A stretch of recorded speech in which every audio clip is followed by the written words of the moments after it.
on North Korea.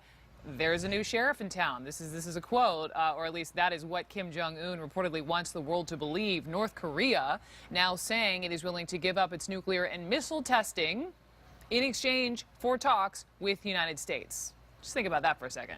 The caveat here, the North wants its own safety guaranteed.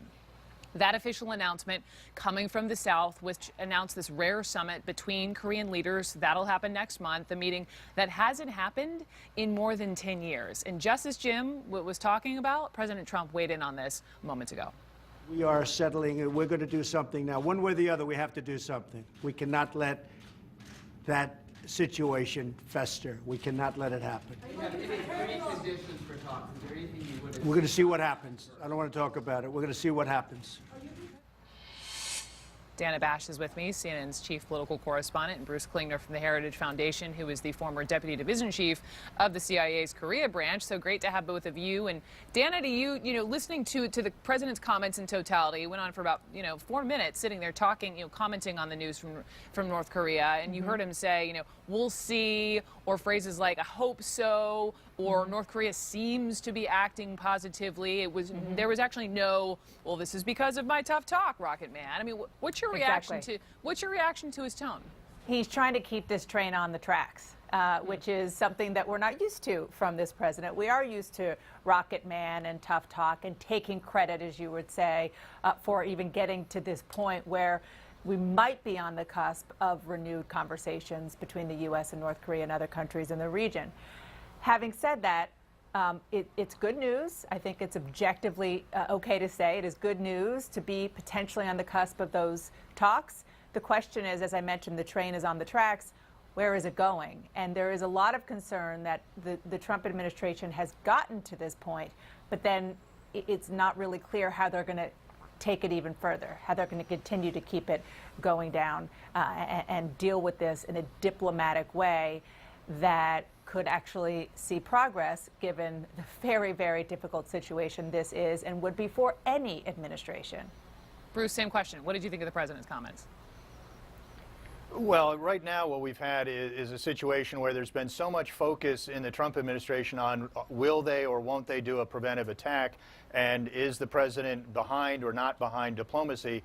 Now that diplomacy is sort of been dumped in our lap, it's a bit of a case like the dog caught the car, and now what does he do with it? So we're uncertain really of the parameters that the administration is looking for, but what we obviously need is a lot of coordination with not only South Korea, but also with Japan.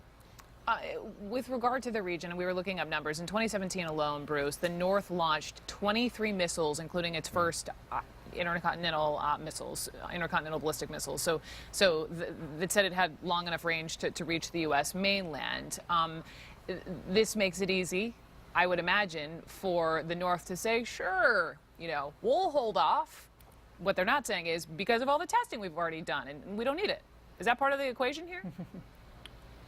Well, by saying they're putting a moratorium on their launches, it's unclear whether in the North Korean version of the announcement, whether they want to link that to the U.S. and South Korean military exercises or not. But while having them not test may prevent further development or refinement of their systems, they've, as you point out, already done a lot of testing, and they can still do things to augment and refine their nuclear arsenal and their missile capability, even if they're not launching. Who, Dana, if someone from the U.S. were to sit at a table from someone, you know where I'm going, would, and I had this really interesting conversation with David Sanger, last hour, and he was saying, I can't imagine it being Rex Tillerson, and the guy who would make sense just, left his job on Friday. I mean, exactly. Who would it be? We don't know. I mean, I can't, it's hard to see somebody as high level as the Vice President of the United States going. Having said that, I can't think of anybody else at this moment in time who would have the gravitas when it comes to the Trump administration, and maybe even more importantly when it comes to the North Koreans, because one of the very big problems for Rex Tillerson and for this administration in having this year-long drip of conversations about the fact that the president isn't happy with him, whether or not he's going to leave, the president himself undermining his Secretary of State on Twitter on the very policy that we're talking about in North Korea, then it's hard to put him in a place where he is a trusted negotiator, trusted meaning that he won't go back and just be completely undercut by a president who's already publicly disagreed with him. It's a very difficult question to answer as to who the point person would be. Conundrum at the moment. Dana Bash, do me a favor and stick around. Bruce Klingner, thank you so very much. We're going to take a break. Coming up, as we wait for the start of the president's news conference with the Prime Minister of Sweden, we are